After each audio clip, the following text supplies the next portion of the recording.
Bienvenue dans ce nouvel épisode de l'Afterwork, 3e édition, 3e épisode de Drag Race France All Stars. Comme vous savez, l'Afterwork, c'est le récap pas vraiment officiel de Drag Race France All Stars. On juge épisode par épisode. Et aujourd'hui, nous attaquons le 3e épisode. Et pas des moindres d'ailleurs, c'est l'épisode du Snatch Game. C'est une dinguerie. Parce que comme j'ai dit la dernière fois, Nikita ne veut que les faire bosser. Première semaine Talent Show, deuxième semaine Ball. Et 3e semaine Snatch Game. Enfin, 4e semaine, c'est quoi? Faut construire une maison. Enfin, je comprends pas. Mais enfin, bon. Mes gants me font mal déjà. Je voulais me mettre beau pour vous, pour le snatch, pour l'épisode et tout. Donc j'espère que vous appréciez le look. Parce que j'ai galéré à me mettre dedans. You struggle getting into it too. So, please appreciate. Je rapproche ma petite tisane. Hop. Donc, comme je disais, nous sommes rendus au 3e épisode, le Snatch Game, qu'on va juger ensemble les performances au Snatch Game, et bien sûr, les Rainbow Habitudes, et tout ce qui se passe entre deux, c'est-à-dire les gagnants, le lip sync, qui est éliminé, etc. On verra ça tous ensemble, on va juger tout ça ensemble, et sur ce, boum, directement le générique, let's go.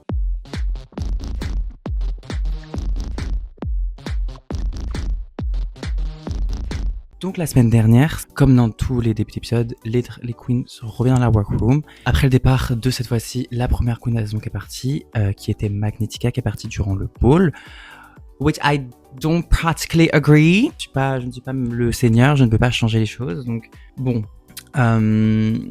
it is what it is. Magnetica est éliminée. Top de la semaine dernière, celles qui ont gagné le ball, c'était Ellipse et Cam. Et durant le lip sync, c'est Ellipse qui a gagné lip sync. Mais du coup, on sait que c'est Ellipse qui a voulu éliminer Magnetica, mais on ne sait pas ce que Cam a voulu éliminer, qui elle a voulu éliminer. Et là, on demande à Cam qui est-ce qu'elle a voulu éliminer. Est-ce qu'elle a voulu éliminer Magnetica ou soit de Muse qui était aussi dans le bottom 2 la semaine dernière. Et après, il y a une longue minute de stress, clairement. On ne savait pas trop si elle avait choisi qui. On se rend compte que Wickham avait aussi choisi d'éliminer Magica parce que Soa, c'est sa sœur de saison aussi. Donc bon, après, je trouve ça pas juste. Enfin, c'est parce que c'est sa sœur de saison que tu l'as gardée. No shade. All Stars, c'est genre compétition. Il n'y a pas de sœur de saison qui existe. C'est bon. Les saisons, ça n'existe plus. Là, on est en saison tous ensemble, vous êtes toutes sœurs. Aussi des favoritismes envers de qui de la saison qui, en fait ça nous spoil un peu nous en tant que téléspectateurs en mode si elle est de cette saison là elle va forcément garder celle qui est de sa saison dans le bottom. Vous voyez ce que je veux dire ou pas? Donc un nouveau jour se lève. Je vais pas remettre le générique des Mia Bobs, quoique pour le plaisir. Et Nicky Doll annonce du coup, comme je vous ai dit au début de la vidéo, que c'est l'épisode du Snatch Game. Elles doivent tellement être épuisées émotionnellement. Elles doivent tellement être épuisées émotionnellement. Encore un challenge super dur. Mais ce n'est pas un Snatch Game comme d'habitude. Vous allez trouver que je suis vieille France et old school. Mais moi, le Snatch Game de base, le format me plaisait déjà. Le Snatch Game of Love des All Stars américains, ça m'a pas vraiment très plu. Là, c'est un Snatch Game en or. Donc, c'est un mélange entre le Snatch Game et la famille en or. Petit aparté pour ceux qui ne savent pas ce que c'est le Snatch Game pour Drag Race. Peut-être que vous savez pas ce que c'est, c'est normal. C'est un jeu où le but est d'imiter entre guillemets à la perfection une personnalité connue ou pas, enfin une personnalité, une célébrité plus ou moins, de n'importe, ça peut être imaginaire, ça peut être une célébrité imaginaire, ça peut être une célébrité réelle, ça peut être un personnage incarné par une célébrité, ça peut être tout n'importe quoi. Et le but c'est d'être drôle. C'est vraiment le but entier, c'est ok, tu peux imiter la célébrité, le but c'est pas de l'imiter à la perfection, le but c'est de l'imiter très bien et aussi être extrêmement drôle. Tout en répondant à des questions avec des trous, mais vraiment en fait les questions au fur et à mesure du temps, je crois que les questions elles ont plus aucune importance, vraiment elles sont là pour être là. Le but c'est juste vraiment d'être drôle, question ou pas, tu veux juste être drôle. Chacun choisit son personnage, ça peut être vraiment n'importe qui, n'importe quoi, tu essaies de lui ressembler et tu es sur le plateau et tu dégaines tes punchlines, tout pour être drôle et la plus drôle et la plus ressemblante je dirais, et c'est possible de gagner, d'être dans le top 2. Il y a aussi la règle où c'est pas vraiment un but, mais le but c'est de donner une réponse aux questions à trous qui match avec celle de la célébrité à qui on pose, enfin le vrai invité avec qui on pose. Les autres candidats doivent donner une réponse similaire pour avoir un petit match en fait. Le but c'est le match game. Le match game c'est juste avoir une réponse identique au candidat. Et après ça a été tout transformé pour que ce soit un concours d'imitation des célébrités, d'être drôle et donner des bonnes réponses. la plupart du temps, mais si tu donnes des bonnes réponses ou pas, ça va pas influencer ton placement, clairement non. Comme je vous ai dit, Nicky Doll annonce que c'est du coup un Snatch Game en ordre, donc famille en ordre, donc c'est 2 équipes séparées avec un capitaine, et le capitaine étant les invités. Et du coup, ouais c'est ça, ouais c'est ça. En gros, il y a les 2 invités de la semaine, c'est les 2 capitaines des 2 équipes du Snatch Game, et que du coup, la capitaine doit donner une réponse, et je vais galérer à expliquer ce que c'est parce que waouh. Alors là, c'est le Snatch Game en ordre. Du coup, comme j'ai dit, 2 capitaines, les 2 invités, c'est les 2 capitaines, et les 2 capitaines doivent donner une réponse que les membres de sa famille doivent avoir en commun. Ça bouge pas vraiment des règles de base, donc en vrai, je trouve que ce format, il va. Vraiment, moi, j'ai vraiment une aversion pour le Snatch Game of Love. Je trouve ça pas drôle en fait. Tu peux pas interagir avec les célébrités. Enfin, I don't like it. C'est mon problème. Là, ils sont tous ensemble. Il y a plus d'interaction entre les invités et les queens, vous voyez. Anyway, je pense que c'est assez bien. Enfin, j'essaie d'expliquer au mieux, mais c'est un peu compliqué. Donc j'ai mes notes, comme d'habitude. Je vais essayer de poser pour la miniature, genre. En mode. Voilà. J'essaie de poser. Genre, désolé, mais. Enfin. That's it. Period! I'm feeling my oats. Let me feel my oats. Et donc, mes notes, j'ai listé du coup donc, les juges et les équipes et quelle queen imite quelle célébrité. Voilà. Donc, la première équipe, c'est celle de Camille Razat. Camille Razat, qui est une actrice d'Emily in Paris. Alors, concrètement, je vais pas vous mentir, j'ai jamais été attiré par la série Emily in Paris. J'ai jamais regardé ne serait-ce qu'un seul épisode. Je peux comprendre que certains aiment, que c'est aimé surtout à l'international, parce que quand tu vas à Paris, c'est pas Emily in Paris. Hein. Mais je peux comprendre qu'à l'international, c'est un peu blow-up parce que ça peut être sympathique. Et donc, Camille Razat, elle est la première équipe. Donc, de la première équipe, il y a Pounani qui imite, qui se met dans la peau, de Louis XIV, le roi soleil. Ensuite, on a la Big Bertha qui se met dans le rôle de Maïté. Donc Maïté, pour ceux qui savent pas, peut-être que moi c'est pas ma génération, mais je sais très bien qui c'est.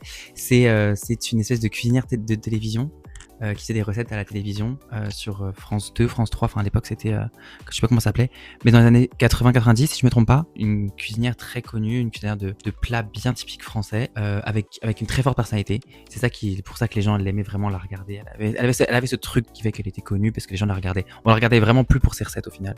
Parce qu'elle était juste iconique en fait. C'était she was the icon. Elle avait sa propre émission de cuisine, enfin diva. Ensuite, Cam fait, alors je sais pas comment je l'ai écrit, Margueridon, ouais c'est ça. Elle fait Caroline Margueridon de Affaires conclues. Je savais juste qu'elle s'appelait Caro, d'Affaires conclues. Et Caroline, c'est vraiment un personnage. She's that diva too. Genre, she is vraiment that diva. Genre, mais vraiment diva dans le vrai sens du terme. Ensuite, t'as Moon qui fait Shirley. Je ne sais pas qui c'est. C'est dans un duo. Je pense que c'est aussi pas de mon époque, des années 90, je sais pas. I don't know what it is. Genre, Louis XIV, Maïté, Caroline Margueridon, je savais qui c'était, mais alors Shirley, je ne sais pas du tout qui c'est. Mais ça avait l'air super sympa. Donc, dans la dernière de l'équipe, c'est Mami Wata qui. Voilà, là c'est un peu outside the box. Ce qu'on peut faire maintenant dans Snatch Game, c'est elle avait décidé d'être l'allégorie de la Tour Eiffel. Ok, why not. Et la deuxième équipe, dont le capitaine est Noam Sanso, qui est un humoriste martiniquais et un vrai icon, legend. Je ne savais pas que c'était avant cet épisode-là. Hein. J'ai dû le voir peut-être une ou deux fois sur les réseaux, mais je ne savais pas du tout qui c'était. En vrai, diva aussi, diva. Et du coup, pardon, dans cette équipe-là, elles sont que 4. Donc la première c'est Piche qui imite Super Nanny, donc celle qu'on connaît la plus récente, pas celle que j'ai connue quand j'étais petit. Comment elle s'appelle? Sylvie? Non, comment elle s'appelle? Merde, comment elle s'appelle? C'est Sylvie? Non, c'est qui? Oh, j'ai oublié comment elle s'appelait. My god. Hop, je suis pas tapé avec mon ordi avec les gants. Et il y a un enfant qui crie dans mon immeuble. C'est Sylvie. Sylvie Genali.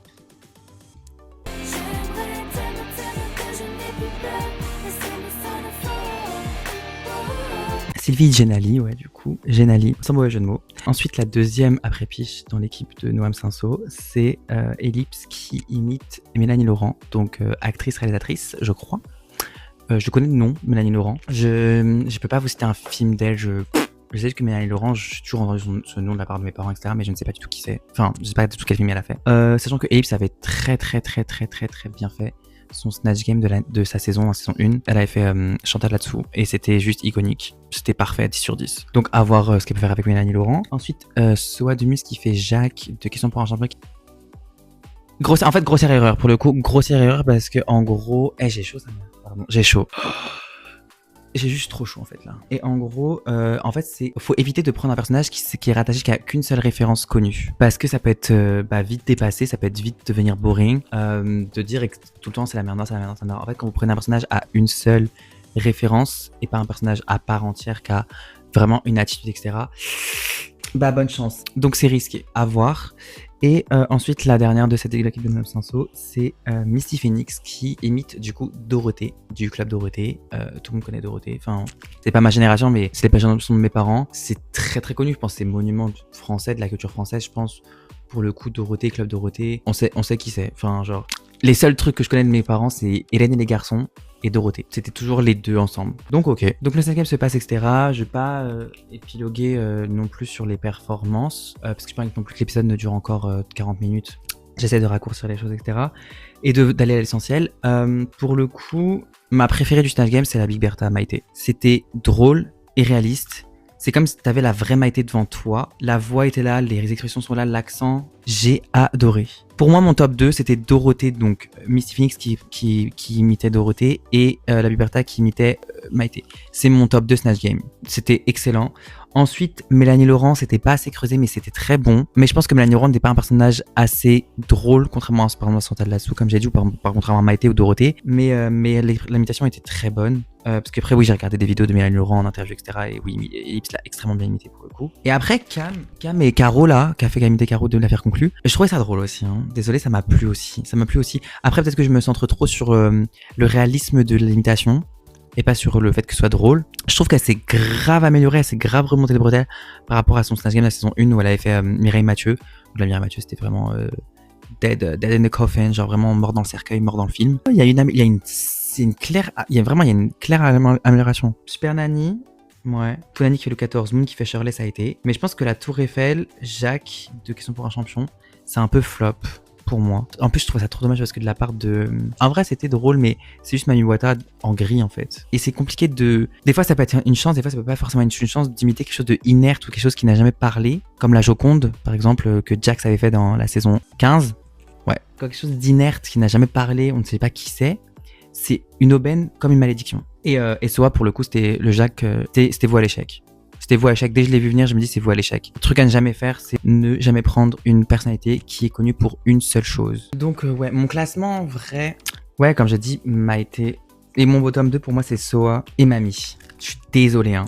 Soa et Mami. Après, j'aurais bien mis Piche aussi. Mais enfin, pour moi, le bottom sûr et certain, c'était Soa. Contrairement à la semaine dernière où c'était un bottom où Soa et Baby Bertha dans le bottom, et encore, je trouvais que Soa ne méritait pas d'être dans le bottom non plus. Là pour le coup j'assume que oui elle méritait dans le bottom pour Jacques de Question pour un champion. En fait ce qui me frustre aussi c'est que Soa elle aurait pu faire tellement un truc trop drôle. Enfin Soa elle a beaucoup de personnalité, donc juste prendre un personnage qui est dans une boîte de une seule référence, pourquoi faire elle aurait pu faire tellement mieux genre. Donc le Snatch Game est passé, grand soulagement pour tout le monde parce que c'est une épreuve hein. C'est quelque chose. Je crois que mes gants sont en train de sécher, ouais ça fait des traces, j'aime pas ça. Mais c'est pas grave. Je suis plus assez prêt pour être honnête, hein. Vraiment, j'ai trop souffert là avec ces gants et tout. Donc comme je disais, le Snatch Game est fini. Grand soulagement parce que c'est quand même un défi extrêmement dur. Et donc un petit chat dans la workroom, en se préparant, etc. J'aime bien les petits chats dans la workroom parce que ça parle vraiment de problèmes sociétaux très importants. C'est Moon qui montre en fait son désir d'être enceinte, mais qui ne peut pour l'instant, on ne sait pas des progrès de la science, qui ne peut malheureusement ne pas tomber enceinte biologiquement parlant, mais qui veut toujours adopter un enfant, qui veut toujours être maman, etc. C'est pas le problème.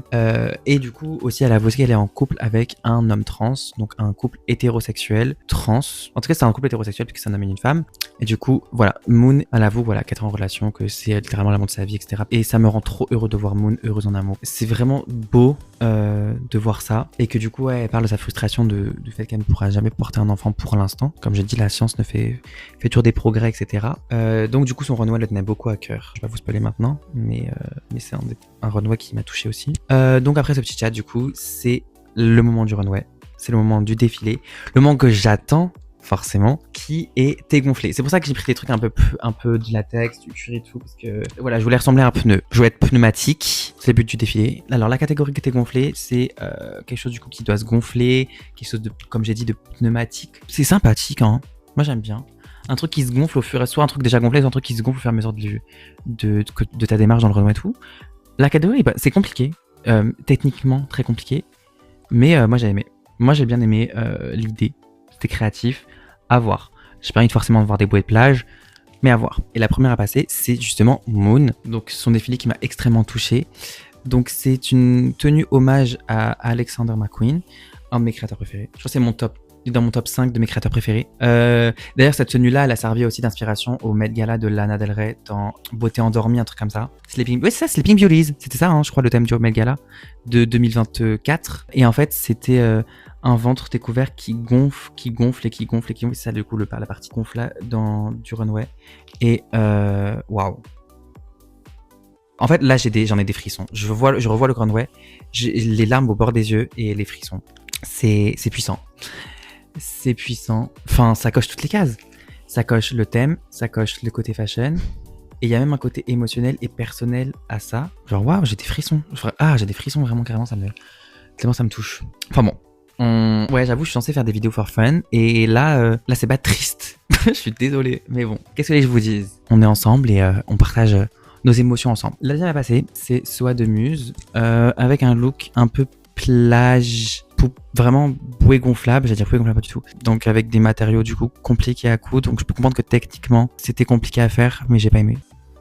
Alors, attendez, parce qu'il y a aussi un truc que j'ai extrêmement aimé, c'est les chaussures. Les chaussures, ça qui fait Winx. Est-ce que vous pensez pas que Flora des Winx, elle peut rapporter ça? Parce que j'ai la vision. Le reste, en fait c'est la jupe qui me chagrine vraiment. Le haut, je vois le haut aussi, il passe. C'est le chapeau. Il chill, je sais pas vraiment. Et la jupe avec le cœur gonflé derrière.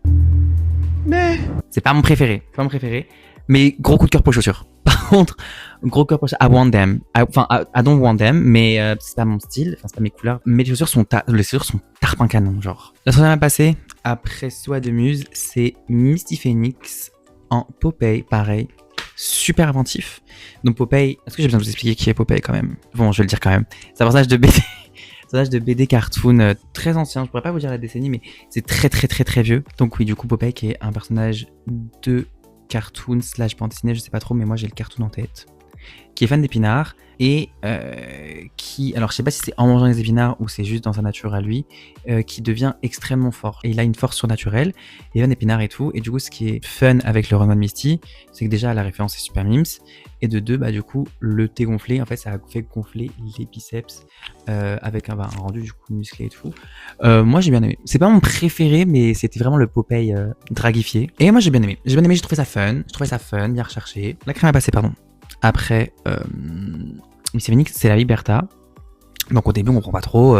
Un full outfit noir, rien de gonflé, etc. Et on voit qu'un truc qui gonfle derrière. Et en fait, c'est une référence, enfin, c'est une auto-référence, again, d'un truc en mode oui, bye Summer Body, etc. Un peu mes condoléances Summer Body, etc. Qu'elle a voulu améliorer. On est honnête, c'est pas été amélioré du tout. Et ça m'a chagriné parce que je me dis, pour moi, Maïté, c'était vraiment mon top. Je me dis, avec un tel runway, j'ai vu le truc en noir, Liberté en noir. Je vois un truc qui se gonfle derrière. Je vois le reveal. À mon Summer Body, genre en mode enterrement et tout. J'ai vraiment pas aimé, hein. J'ai soufflé de ouf. Non mais t'étais ma favorite de la semaine et tu me mets un runway comme ça. Non, vas-y là. Bref, en fait, je pense que mes expressions faciales et mes souffles et mes soupirs, voilà, traduisent ce que je veux dire. C'est tout. Parce que le coq la semaine dernière, maintenant ça. Là, tu méritais tellement le top 2. Bâton dans les roues. Encore une fois, bâton dans les roues. Et ça m'énerve, ça me frustre. Que voulez-vous? Donc, la prochaine à passer après la Liberta et son runway Summer Body, que j'aurais I wish never existed, c'est Ellipse avec la pecou de Agnès Varda ou de Mireille Mathieu. Peut-être qu'elle a volé la wig à Cam quand elle a utilisé pour son Snatch Game de Mireille Mathieu en saison 1, je sais pas. Qui, en fait, gonflé, boum, ça fait des coraux. C'est très colorful. En fait, j'ai pas de commentaire à faire. Hein. Le seul commentaire que j'ai pu faire, c'est Moon. Il y avait des choses à dire. Deuxième Popeye, il y avait quelque chose à dire. Troisième Liberta, le quatrième Ellipse, j'ai rien à dire. Genre ça, l'image parle d'elle-même. Genre ok, des coraux qui gonflent et c'est un corail, ouais, ambulant.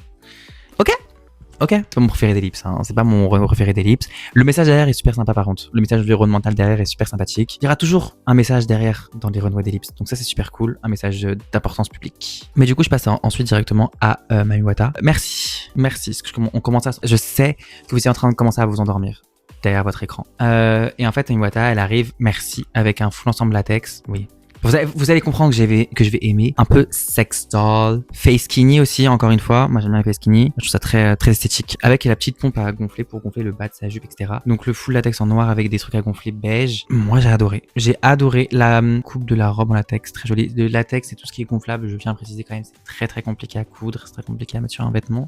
Parce qu'il faut pas que l'air passe, hein, faut que l'air reste bloqué. Voilà, pour l'instant, Moon, Mami Wata, j'adore. Et je pense que Mami Wata, du coup, grâce à ce non-runway, c'est plus trop mon bottom de la semaine. Mais très beau, très belle outfit. Très très belle outfit. Pareil, ça give un peu une vibe un peu rétro aussi, je trouve. Ça give une vibe rétro. Donc tu me fous du latex Sexdoll rétro fétiche. Baby, I'm here for it. I'm fucking here for it. Love it. La prochaine à passer, après Mami Wata, c'est Punani, ma louloute, ma chouchoute, ma bébé, qui arrive avec une robe avec des fleurs dessus. Et on comprend pas trop, genre en mode, mais c'est où gonflé. Et là, les fleurs, elles éclosent. Ouais, elles éclorent. Bref.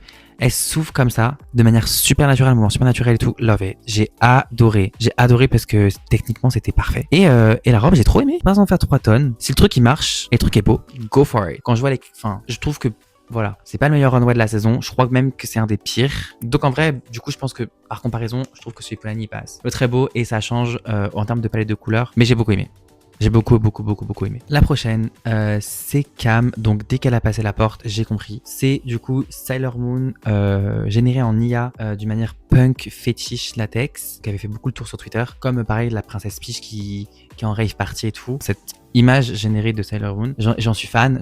Carrément, Nicky Doll voulait carrément aussi avoir cet outfit chez elle, mais Cam a été la première. Et je pense que beaucoup de drag queens auraient voulu avoir cet outfit chez elle en premier, mais c'est Cam qui l'a eu en premier parce que Cam a les moyens.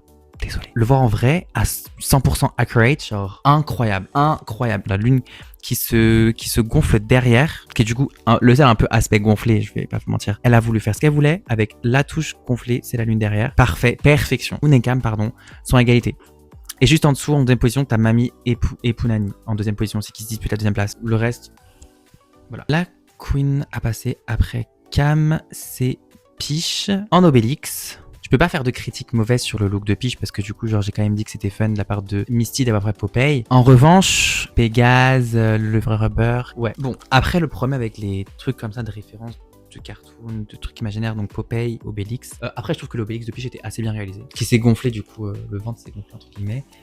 Cinch et tout, c'est un mélange entre vraiment Falbala. Bref, la meuf trop cunt là, genre en mode les deux combinés, donc c'est Falbala, je crois. Hein. Et Obélix mélangé et ça give le runway de Peach et tout. C'est assez bien réalisé pour le coup, mais il faut juste faire attention à ne pas trop tomber dans le déguisement que dans le look. Parce que en fait, des fois, la ligne peut être très très fine entre avoir une idée et que ça finisse en déguisement plutôt qu'en look. Parce que c'est pas la foire, c'est pas le carnaval de Moncher la Gâche en Picardie. Non, en fait, voilà, c'est pas Mardi Gras. Voilà, faut dire Drag Race, c'est pas Mardi Gras. Et il faut juste faire attention de pas trop tomber dans le déguisement. Faut que ça quand même esthétiquement beau à présenter. Il y a certains standings et il faut pas trop basculer dans le costume, dans le déguisement plutôt. Je vais aller à Jiffy du coin. Donc en vrai, bon, fun. À ne pas réitérer pour le coup, mais fun. Avec aussi, ouais, il y avait Vespi derrière dans le menhir en Astérix. Bon. Une petite danse des jambes aussi pour distraire l'attention. Mais comme j'ai dit, voilà, mais ne pas recommencer éternellement. Tu peux t'accorder, on accorde, ok, un petit look un peu costume, un peu fun, un peu déguisement dans la saison. Je sais que j'ai regardé l'épisode d'après et je sais que ça va se reproduire. Donc c'est pour ça que je préfère faire un spoiler alert avant. Mais enfin bon. Ceci dit, c'est la fin. Donc le runway était gonflé, est terminé. Il y a des looks que j'ai aimés, d'autres moins aimés. Mon top 2, ça restera Moon et Cam.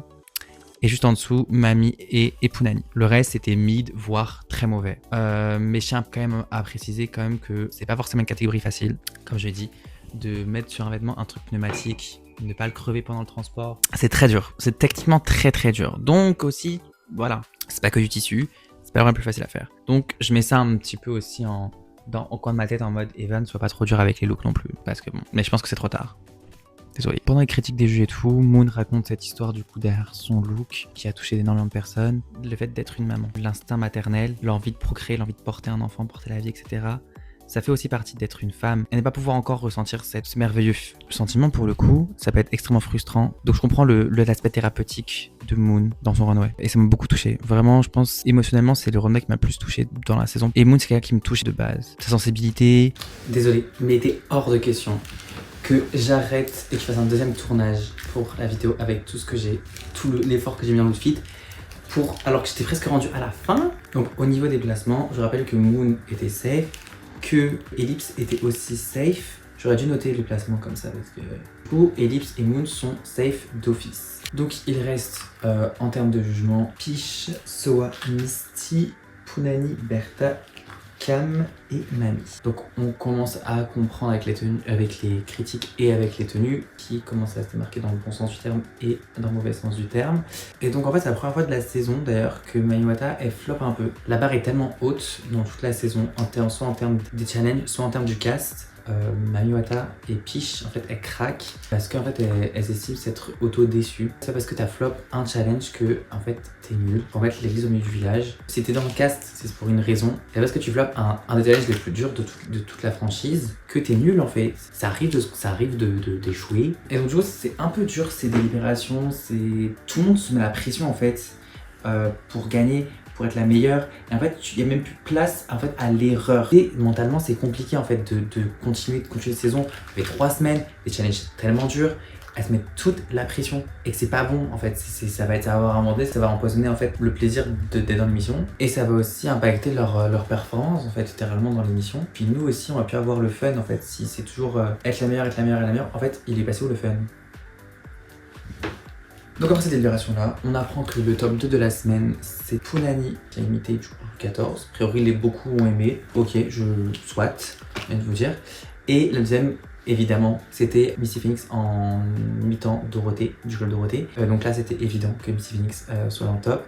Moi, j'aurais mis la Liberta. Après, j'avoue que son runway a un peu refroidi. Je pense que, en fait, les runways, je trouve qu'il y a des épisodes où c'est important, d'autres ça l'est pas. Si ça devait être important, c'est important à chaque épisode. Parce que je trouve qu'il y a beaucoup de fois dans Drag Race en général où il y a des challenges où le runway n'est même pas pris en compte, et d'autres il est pris en compte exprès pour justifier les placements de certaines. Donc soit vous prenez en compte les runways, soit vous les prenez pas en compte les runways. Si on les prend pas en compte, Liberta en top 2. Il y en a qui disent que c'est 50% de la note, c'est pas 50% de la note. Pour moi c'est 20-30% de la note. Liberta, ok, top 3.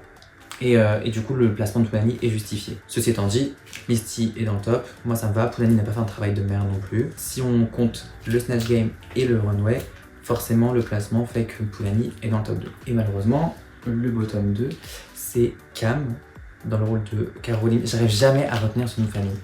Caroline Margueridon et Soa dans le rôle de Jacques. Dans le rôle. L'imitation de Jacques de Son Point Champion. Le placement de Soa était justifié et c'était prévisible. En toute honnêteté, quand je regarde ma fiche, Mamie a évité beaucoup peu le bottom 2. L'a évité de peu. Je pense que c'est son runway qui l'a sauvé, mais maintenant même pas parce que au final Cam elle avait un des meilleurs runways de la soirée et Cam elle est dans le bottom 2. Et je trouve que peut-être que Mamie aurait été dans le bottom, mais j'essaie d'être impartial parce que si ça tenait qu'à moi, j'aurais pas foutu Mamie dans le bottom, hein, on va pas se mentir. Voilà, reste biaisé au final, hein, on sait toujours que je veux que Mamie reste autant qu'elle peut. Peut-être Peach, parce que Super Nanny était un peu plat. Donc à ma opinion, les placements étaient plus ou moins juste fins. J'arrive pas trop à jauger en fait ce qui est juste et pas injuste. En tout cas, moi, je sais ce qui est juste, c'est que Misty méritait le top 2 et que Soa méritait le bottom 2. Le reste, chacun ses opinions. Et vous savez, pendant que les queens retournent dans le salon pour se concerter, etc., qui sont dans le Untucked, les bottom 2 queens doivent défendre leur cas au top 2 queens pour pouvoir être potentiellement gardé, faut se défendre au maximum et tout. Et je trouve que Soa en fait a littéralement abandonné, a dit qu'elle était plus faite pour ce genre de programme. Soa c'est une drag queen extrêmement politisée, avec beaucoup d'engagement politique. Je crois que c'est une des raisons pour laquelle j'aime beaucoup Soa. Et que oui, ok, Drag Race c'est les paillettes, c'est du divertissement, c'est pas vraiment politique, entre guillemets malheureusement, parce que des fois ce serait utile en fait, ce serait d'utilité publique en fait, de remettre un peu les pendules à l'heure sur les spectres politiques gauche-droite. Mais de là à dire ouais je suis pas faite pour ça, c'est plus mon genre de faire des trucs de divertissement et tout, moi je suis une meuf politique etc. Bah c'est sûr que là on n'avait pas de garder déjà pour commencer, et de deux je trouve que la manière dont ça a été dit, ce qu'elle voulait dire je l'entends, mais c'est la manière dont ça a été dit, c'était vraiment une signe d'abandon, elle coupe un peu le cordon avec le reste de ses sœurs de saison de Drag Race France, qui l'a quand même fait connaître, qui l'a quand même donné une plateforme, et de dire simplement je suis faite pour ça, je suis faite pour votre émission, etc. Ça peut être très très mal compris, très très mal pris par certaines personnes, dont la production, parce que je pense que ça avait été RuPaul, il l'aurait très mal pris. Maintenant c'est Nicky Doll, ça va, je pense que c'est un peu plus soft. Certaines personnes ça peut être pris pour de l'ingratitude. Je l'ai vu des tweets comme quoi ça aurait été ingrate, je trouve pas. Juste voilà, chacun son chemin. Mais dans ces cas-là, genre t'aurais pu dire non dès le début en fait à All Stars, sachant que t'as fait Global All Stars et que tu t'es peut-être dit déjà depuis Global All Stars que c'est plus ton dada de faire des trucs comme ça et que tu préfères faire des trucs politiques, que j'entends. Pourquoi t'as accepté de faire All Stars France dans ces cas-là, puisque ça va peut-être laisser une chance à une autre queen, comme j'avais dit au premier épisode de mon l'afterwork que de se réveiller au bout du 3e épisode. Moi, je suis faite pour ça. Raison que on sait très bien que Drag Race, c'est pas tellement politique. En tout cas, celui en France n'est pas vraiment politique. Parce que je trouve que celui des États-Unis, il est assez politique. Il pousse les gens à voter du parti démocrate et pas conservateur. Bon, il y a que 2 partis aux États-Unis. Mais c'est vrai qu'en France, l'émission est pas très politisée. Ce qui peut déranger Soa, je le conçois. Peut-être qu'il fallait le dire, il fallait refuser All Stars, expliquer justement pour cette raison-là, parce que c'est pas assez politisé que je vais refuser All Stars et parce que ça a poussé en fait l'émission Drag Race France en général à changer et à faire des petits clins d'œil plus ou moins politiques là-dessus, parce qu'on est dans une période de l'époque moderne où c'est très grave. On commence à faire le cycle où l'extrême droite revient en force, comme il y a 80 ans, et c'est inquiétant. Et je trouve que n'importe quelle plateforme devrait avertir en fait des dangers de l'extrême droite en France. Et je le fais. Là, je le fais actuellement. Que l'extrême droite, c'est dangereux. Et l'extrême droite ne sera jamais votre ami. Voilà. Les gens d'extrême droite ne seront jamais vos amis. Surtout pour les personnes de minorité. Même les femmes. Même les gays blancs cisgenres qui croient que juste parce qu'être gay, c'est plus une minorité. C'est plus considéré comme une minorité et tout. C'est faux. C'est faux. L'extrême droite ne sera jamais votre allié, ne sera jamais votre ami. Et même si on essaie de vous faire croire l'inverse avec cette espèce de homo-nationalisme qu'on appelle ça, voilà, très utilisé dans l'extrême droite pour avoir de l'électorat homosexuel, c'est faux. C'est un écran de fumée, c'est faux. Donc voilà, je voulais peut-être faire un petit aparté là-dessus. Donc Soa, je comprends son engagement sur le fait que justement des émissions comme Drag Race ne se politisent pas assez pour justement mettre un petit stop à la montée de l'extrême droite en France. Voilà. Ceci étant dit, Cam et Soa doivent défendre leur cas auprès de Punani et de Misty Phoenix. Ensuite, Misty Phoenix et Punani rendent leur décision en choisissant du coup le petit lipstick avec le nom de celle qui avait éliminé, avant de s'affronter dans un lip sync pour tenter de gagner du coup aussi 2500 €. Petit cash tip non négligeable. Celle qui gagne le lip sync aura forcément le pouvoir de éliminer la queen qu'elle a choisie. Je vous répète toujours la même chose, mais vous savez comment ça marche. Et le lip sync était sur Discoteca d'Ascendant Vierge et j'étais en mode choqué. C'est très très rare qu'on ait de la techno en lip sync, ce qui est très compliqué à lip sync d'ailleurs, un techno. Parce qu'en fait là c'est même plus du lip sync, c'est vraiment tu t'ambiances, c'est celle qui danse le mieux, c'est qui interprète la chanson et gagne, parce que les paroles de Discoteca sont très compliquées on a plusieurs en même temps sur la même piste. Il y a plusieurs paroles. I was greedy as fuck. Genre, là je crois que c'est bon. Mais ouais, je brillais. Je brille beaucoup sur la vue. Bah, vous pouvez voir. L'arrêt sur image est pas ouf, mais. Comment j'étais luisant. Il faudrait que je fasse un petit touch-up, quoi. On arrive à la fin de l'épisode. Comme j'ai dit, Discoteca, c'est vous d'avoir la techno et tout machin. Et j'étais content que ce soit Ascendant Vierge. Moi, j'aime beaucoup Ascendant Vierge. Ouais, je suis très très fan d'Ascendant Vierge. J'ai failli les voir à un festival. Non, c'est pas en festival, c'est en showcase, je sais plus. Mais j'adore Ascendant Vierge. Et donc, du coup, on apprend que la gagnante de ce lip sync, c'est Misty. Je trouve que c'était well deserved. C'était vraiment mérité, je trouve. Elle a mis du sien dans ce lip sync, etc. C'est pas vraiment dans le registre de Punani, soyons honnêtes. Et donc, du coup, Misty a gagné le Snatch Game. Je trouve que c'est quand même dingue, Misty, qui était un peu, c'était un peu la sous-estimée dans sa saison. Et au fur et à mesure de la saison, en fait, elle s'est trouvée très drôle et elle a prouvé qu'elle était extrêmement drôle puisqu'elle a gagné le Snatch Game avec Dorothée. Et clairement, c'était très très bon. C'était très très très bon. Et donc, du coup, elle a gagné son petit Unique Badge, ses 2500 € et le pouvoir d'éliminer une de ses concurrentes, soit Cam, soit Soa. Donc elle a décidé qui garder entre Soa et Cam et qui elle décide de têche de la compétition, littéralement. Et du coup Misty a décidé de renvoyer Soa à la maison. Au bout du 3e épisode, ce qui me choque parce que quand même Soa c'est quelqu'un. Moi je pensais que Soa allait aller jusqu'au bout, au moins en demi-finale. Et au 3e épisode et tout, elle part, elle est éliminée. Comme moi les règles d'All Stars, c'est vraiment genre tout peut arriver avec All Stars dans ce format-là d'une des concurrentes qui élimine une autre. C'est dingue. Moi j'étais choqué, mais je voulais pas voir Cam partir, surtout avec les efforts qu'elle a mis dans son look, dans son Snatch Game. Soit, dans tout cas, elle avait un peu déclaré forfait. Moi, ce qui fait juger, c'est que Soa, dans les confessionnals, c'est quelqu'un avec beaucoup de personnalité, que j'aime beaucoup les confessionnals de Soa. Ça a rapporté vraiment de l'ambiance, du piment, de la tchatch. Donc ouais, sincèrement, Soa va me manquer. Et surtout pour ses confessionnals et son énergie dans la workroom et au sein de l'émission. D'un autre côté aussi, je suis content que Cam reste, parce que je pense qu'elle méritait pas de partir. Et voilà, c'est déjà la fin de ce 3e épisode de l'Afterwork. Le récap tellement pas officiel de Drag Race France All Stars. J'espère que ça vous aura plu. J'essaie d'aller un peu. Je suis désolé si je suis allé un peu vite, etc. Parce que j'avais peur qu'avec un Snatch Game, encore une fois, avec beaucoup de personnages, j'allais encore passer 3 plombes. Sachant que le Snatch Game, à décortiquer, c'est pas très facile. C'est un challenge avec beaucoup d'avis qui divergent. Moi, j'ai donné mes avis, mes tops, mes bottoms. Les runways, la catégorie n'avait pas non plus grand chose à dire sur les runways de cette semaine-là. Mais je suis toujours aussi content de vous retrouver, de monter cette vidéo. J'ai voulu tout faire en un jour. Et I fucking did it. Donc j'espère que ce récap vous aura plu. Et petit message de fin pour vous dire d'aller donner de la force aux drags, donc soit les drag queens, les drag kings, les drag creatures, les drag aliens, les drag clowns, everybody, que ce soit sur les réseaux ou en réel, près de chez vous, il y aura forcément des shows drag qui s'y produisent. Allez vérifier, allez checker, et voilà, et prenez soin de vous. aussi. Je le dis pas souvent, mais prenez soin de vous aussi. Et on se retrouvera dans quelques semaines, quelques jours, quelques semaines, je sais pas, pour qu'on recape ensemble le 4e épisode de la saison de Drag Race All Stars France. J'ai hâte. Sur ce, je vous dis bisous. Bye.